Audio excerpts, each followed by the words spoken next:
Cagayano Cops patuloy na naka-alerto para sa bagyong Nando. Kagamitan at tauhan handa na sa pagresponde. Police Corporal Kevin Paul Juan, ibalita mo.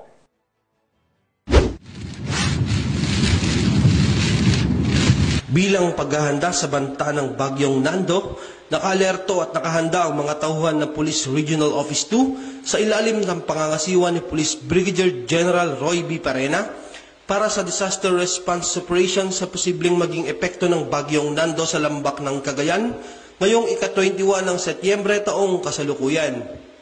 Isinagawa ang pagsusuri ng mga kagamitan para sa search and rescue operations, kabilang ang mga rubber boats, life vests, helmet, megaphone at mga gamit para sa pagligtas tulad ng mga lubid, martilyo at iba pang pangimbak para sa mabilisang pagresponde sa komunidad na maapektuhan ng baha at iba pang peligro dulot ng bagyo. Gayon din ang pagtatalaga ng mga tauhan.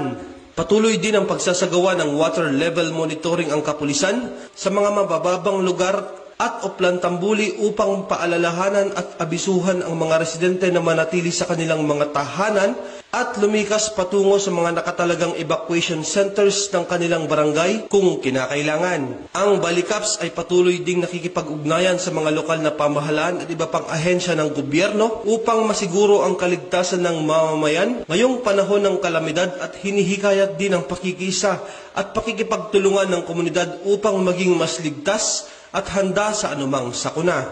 Mula dito sa lambak ng Cagayan, ako po ang inyong Police News Network Correspondent, Police Corporal Kelvin Paul Juan, alagad ng batas, tagataguyod ng balitang pulis.